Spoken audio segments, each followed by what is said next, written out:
J'espère que vous allez bien, j'espère que vous vous portez bien.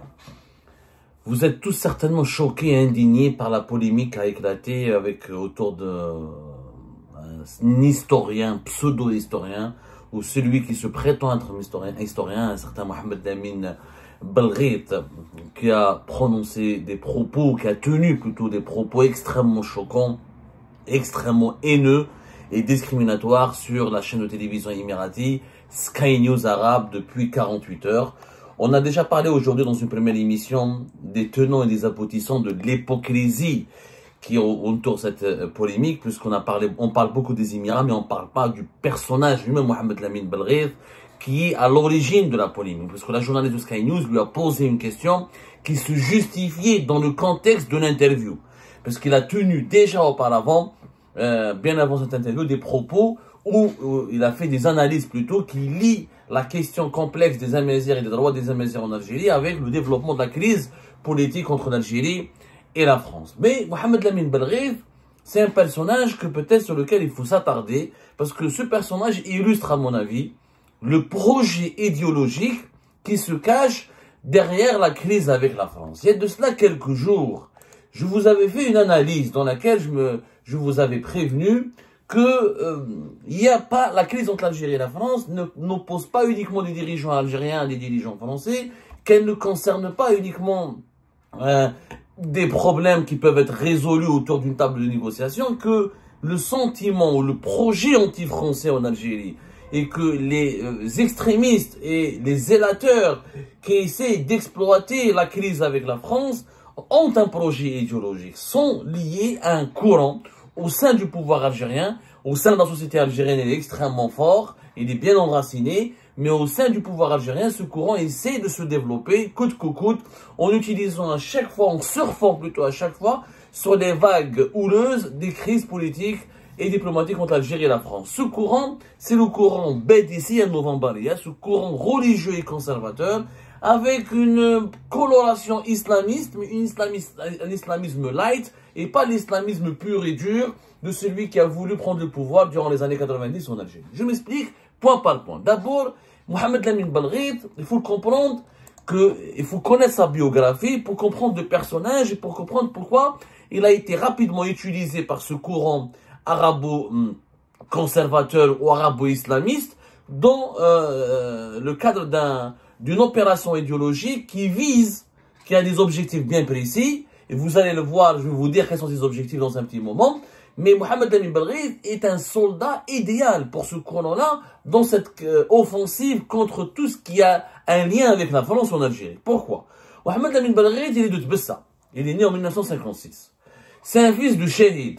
Son père a été exécuté, a été tué pendant la guerre de libération nationale. Comme des milliers, pour ne pas dire des millions d'Algériennes et d'Algériens qui ont perdu un proche ou un parent durant la guerre de libération nationale. Qui d'entre nous, dans nos familles algériennes, n'a pas eu un moudjahed ou un shahid ou n'a pas connu une victime directe ou indirecte de la colonisation et de la lutte armée pour l'indépendance du pays? Sauf que Mohamed Lamine Belghit, il a construit son mythe et toute sa légitimité sur l'histoire terrible de son père, qui a été exécuté. Mohamed Lamine Belghit prétend toujours qu'il est orphelin, qu'il a toujours vécu orphelin. Et dans ses passages, à chaque fois, parce que c'est un chouchou des médias arabophones, c'est quelqu'un qui a étudié l'histoire, qui a grandi une partie à Skikda, qui a étudié ensuite à Khajna, ensuite il a obtenu son premier diplôme universitaire à l'université de Constantine. Il a son premier diplôme dans l'histoire, mais il maîtrise une licence en histoire. Ensuite, il part à Alger pour faire un magistère en histoire. Et il devient, depuis 1987, un diplômé spécialisé dans l'histoire islamique. Tarikh islami. Et c'est un spécialiste, pas de la guerre de libération nationale. Ses études, il s'est orienté vers l'Andalousie. L'histoire du Maghreb et de l'Andalousie. Tarikh le Maghreb en général, pas le Maroc, le Maghreb. Ce que lui, il parle de Maghreb arabe, parce que pour lui, il n'y a pas d'Amazir, il n'y a que le Maghreb est uniquement arabe. Et il se prétend comme le Maghreb al-Arabi ou l'Andalus, un historien spécialisé dans l'histoire du Maghreb arabe et l'histoire de l'Andalousie.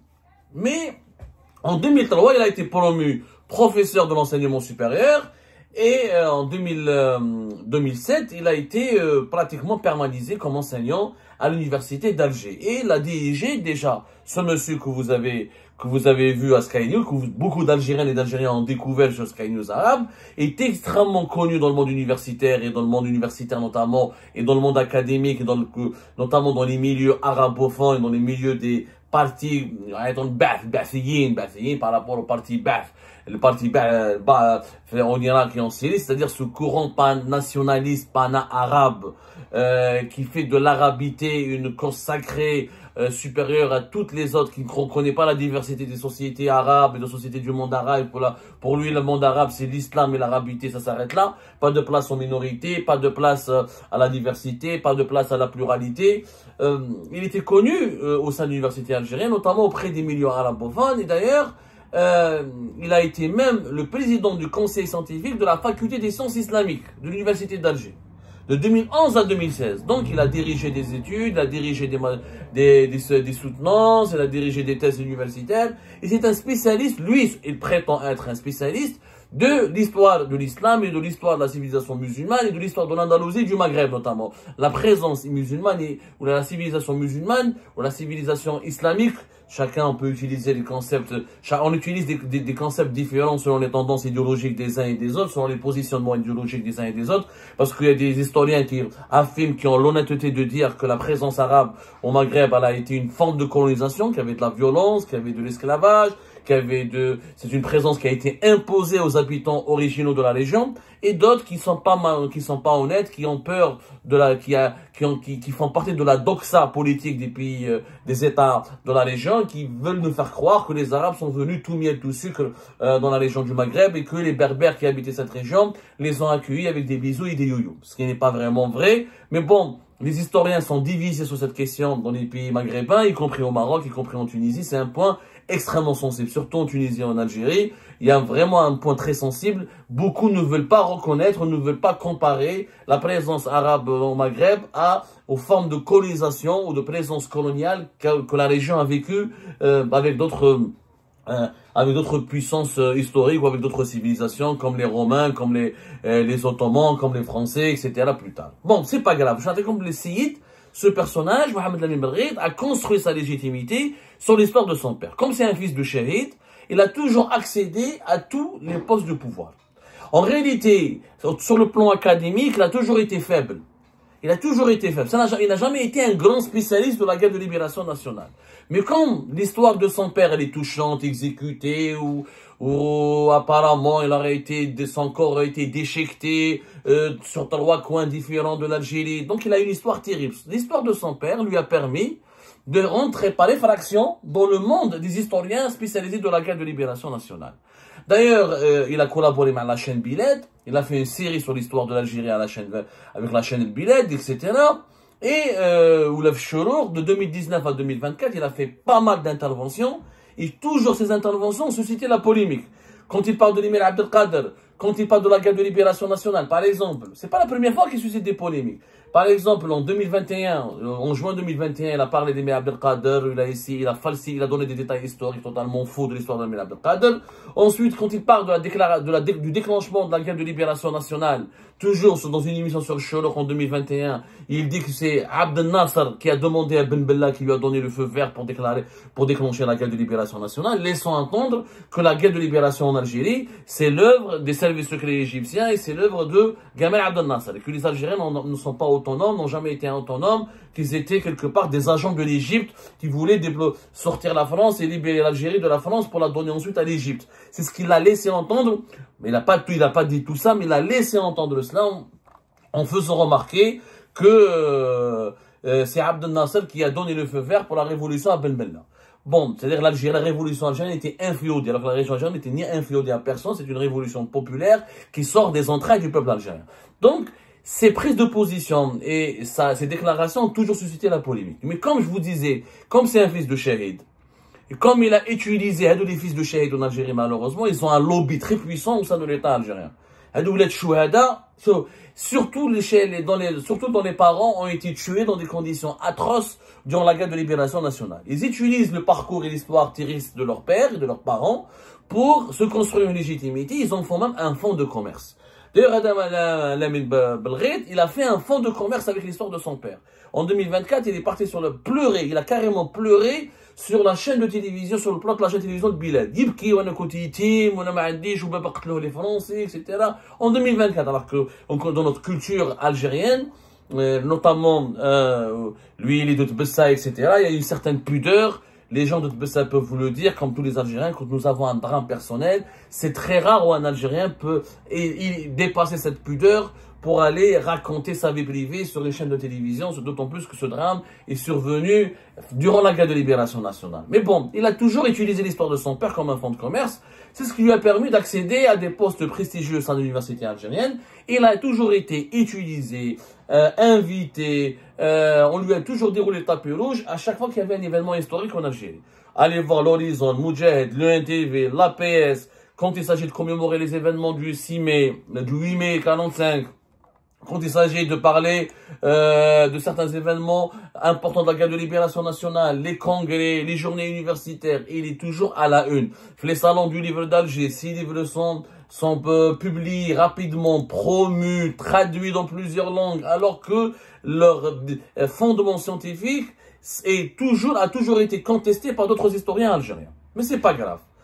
Pourquoi Mohamed Lamine Belghit est utilisé ou a été utilisé médiatiquement et politiquement, surtout de 2019 à 2024.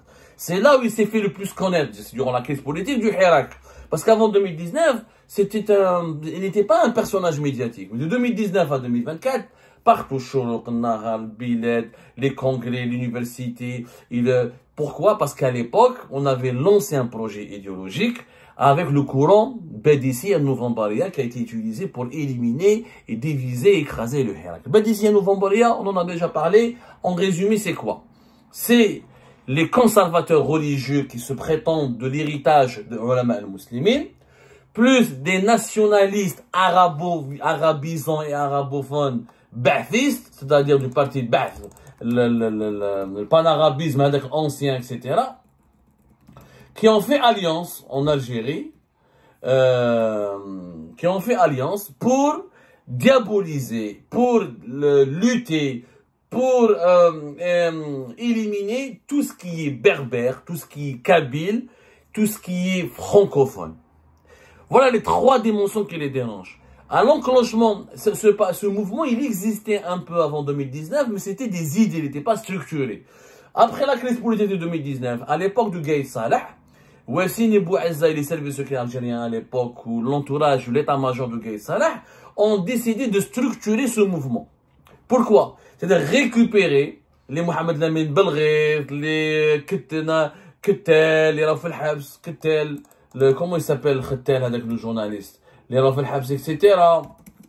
Voilà, Nourdin Kettel. Ils ont utilisé, ils ont créé des visages médiatiques, des intellectuels arabophones et arabisants, ils les ont rassemblés alors que beaucoup d'entre eux sont pas islamistes, ils sont juste nationalistes, arabisants, ils croient aux idées du parti du ba'thisme, c'est-à-dire voilà l'unité du monde arabe, une seule langue, une seule race, pas encore une fois retrouver la gloire du monde arabe à travers le nationalisme, à travers non seulement la dimension religieuse, mais parce que le ba'thisme il est de gauche, c'est pas un mouvement islamiste. À l'origine, le ba'thisme, c'est le socialisme, c'est même le marxisme.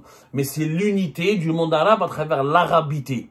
Les arabisants ont fait alliance avec les conservateurs qui sont islamistes, dont certains ont même été pendant les années 90 avec le fils, mais qui se sont éloignés du fils parce que ce n'est pas des islamistes djihadistes, c'est des islamistes light.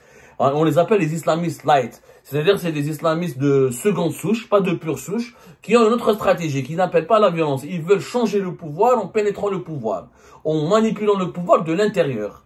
Donc, il y a tous les islamistes et les nationalistes arabes qui haïssent les minorités, qui haïssent la différence, ont fait alliance, ils ont créé un concept, Novembaria el-Badissia, en faisant croire aux Algériennes et aux Algériens que les cofondateurs de l'État algérien moderne, que l'indépendance de l'Algérie a été arrachée grâce aux partisans de la langue arabe, de l'arabité, de l'islam comme fondement de la société, et que tout ce qui est francophone, etc., c'est les séquelles, c'est les résidus de la colonisation. Alors qu'on sait tous que ils ont voulu falsifier l'histoire de l'Algérie parce que la guerre de libération nationale, les ulama al-muslimin, les mouvements religieux n'ont joué aucun rôle.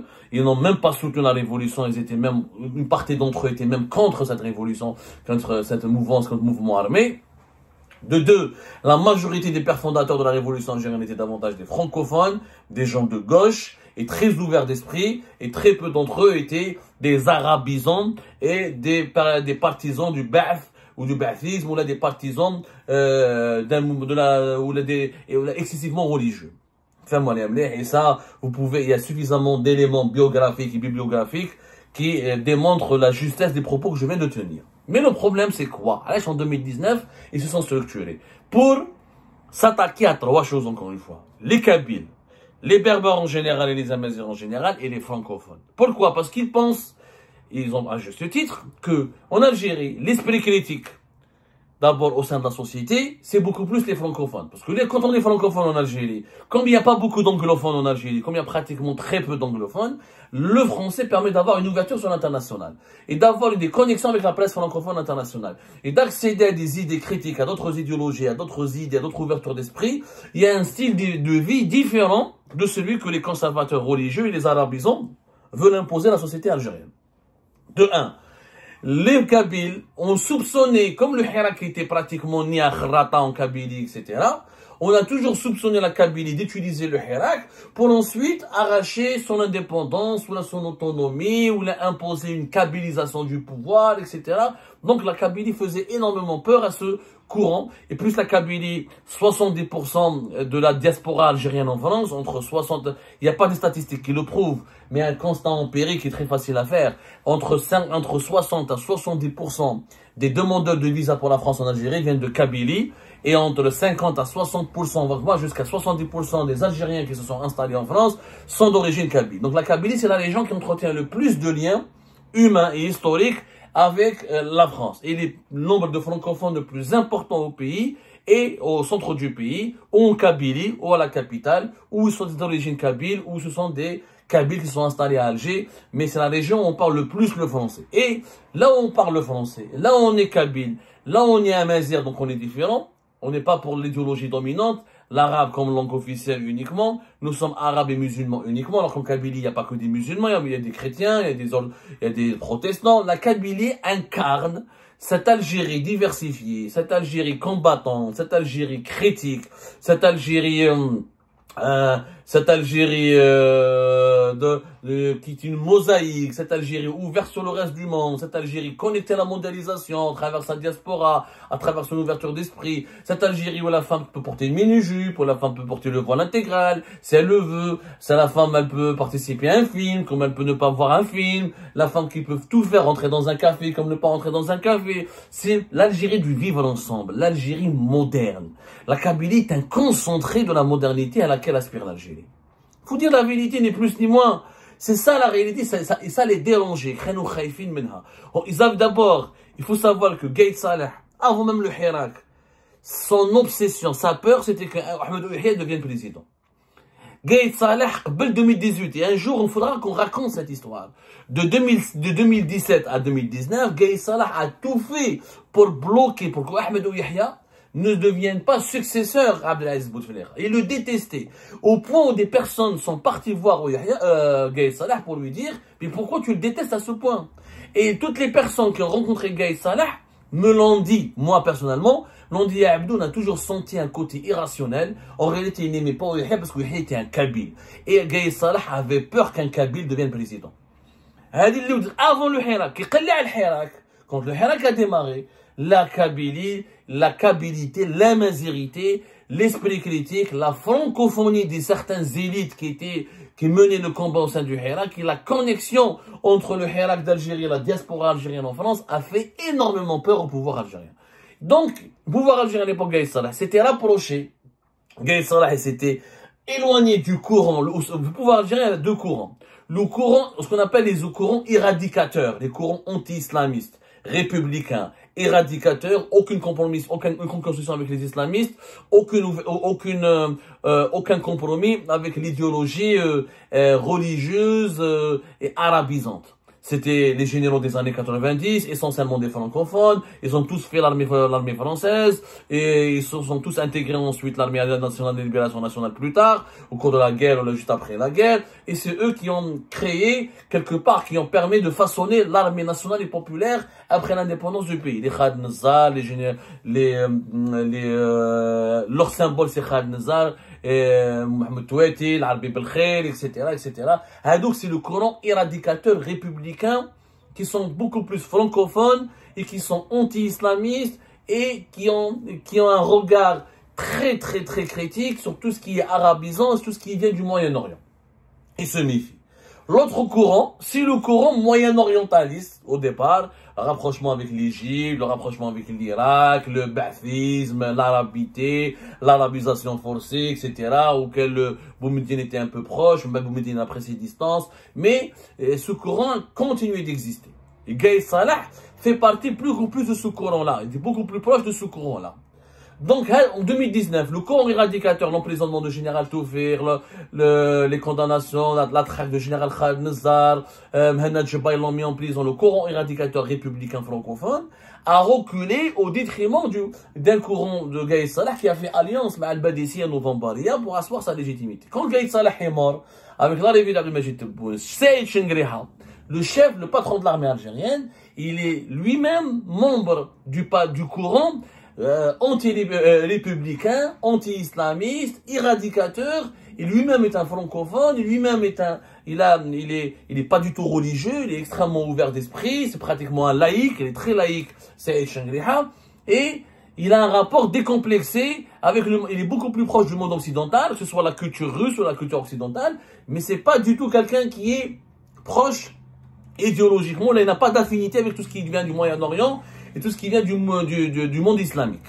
Donc, grâce à Saïd Chengriha, le courant républicain est revenu pour écraser, pour lutter contre le courant Badissi Novembaria qui a ensuite commencé à décliner, mais qui est resté au sein du pouvoir algérien, puisque Abdelmajid Tebboune a fait l'arbitre entre les deux courants. Dans l'entourage d'Abdelmajid Tebboune, il y a beaucoup de partisans et d'acteurs de la Badissi Novembaria, comme il y a des éradicateurs et des républicains. Donc, Abdelmajid Tebboune, il a eu l'intelligence d'utiliser les deux courants. Tout en étant l'arbitre, il les a utilisés les deux pour asseoir sa légitimité. La crise avec la France, à chaque fois qu'il y a une crise avec la France, le courant Badissi Novembaria, les arabisants religieux, ils sont des islamistes, mais comme l'islamisme en Algérie, ça fait peur à cause de la décennie noire, et ça, c'est effrayant. Qu'est-ce qu'ils ont fait de les islamistes? Ils se cachent derrière le Badissi Novembaria. Ils disent que nous ne sommes pas des islamistes, nous sommes les descendants d'Al-Umama, nous sommes des Badissi. Alors qu'au fond, ce sont des islamistes. Eux-mêmes, ils n'aiment pas les Badissi. Donc, il y a les islamistes et les conservateurs, les islamistes déguisés en conservateurs et les nationalistes arabes, arabisants, hostiles ou la haineux et racistes à l'égard de la Kabylie, de la Mazérité. Kabylie, Amaziri, Kabylie particulièrement, Amazérité dans sa plus large expression. Ils essayent à chaque fois de pousser Abdelmajid Tebboune et les dirigeants algériens d'aller vers une crise avec la France. Pourquoi? Parce qu'ils ont toujours rêvé de réaliser leur projet idéologique qui a commencé en 2019 et qui a échoué avec la consolidation du pouvoir de Saïd Chengriha à la tête de l'armée algérienne entre 2021 et 2022. Et là, l'élimination de tous les officiers qui étaient proches de Gaïd Salah et qui étaient des collaborateurs fidèles à Gaïd Salah, c'est d'éliminer, de faire de l'Algérie un pays purement arabophone, purement musulman, purement conservateur sur le plan religieux et purement anti-français. Parce que pour eux, tout ce qui est francophone, c'est encore une fois l'esprit critique, la subversion, la remise en cause de leurs dogmes, ça empêche leur pouvoir d'être instauré et ça donne de la visibilité aux minorités qui n'intègrent pas leurs dogmes, qui n'intègrent pas leurs doctrines, notamment les Kabyles et les Berbères en général. C'est la vérité. C'est ça, Mohamed Lamine Belghit n'est que le syndrome de cette crise. Mohamed Lamine Belghit n'est que l'ambassadeur de ce projet idéologique qui vise à éliminer tout ce qui est kabyle, tout ce qui est amazigh, tout ce qui est francophone de l'Algérie. Parce que pour eux, quand on impose le conservatisme religieux, quand on impose l'arabisation forcée, et quand on impose le sentiment anti-français dans le pays, on va éliminer l'esprit critique, on va réduire l'opposition démocratique parce que les partis de l'opposition démocratique comme le FFS, le LCD sont majoritairement liés à la Kabylie, c'est majoritairement francophone et ouvert d'esprit. Donc le recul du courant démocratique et progressiste, pour eux, il va de pair avec le recul de la majorité et de la francophonie en Algérie. C'est un projet purement idéologique. Ils veulent effacer notre histoire. Ils veulent effacer notre identité pour asseoir leur pouvoir et créer une dictature ba'thiste comme en Syrie, comme en Irak dans les années 70 ou dans les années 60. C'est ça la vérité qui se cache derrière la polémique de Mohamed Lamine Belghit et c'est ça la vérité qui se cache derrière la crise avec la France.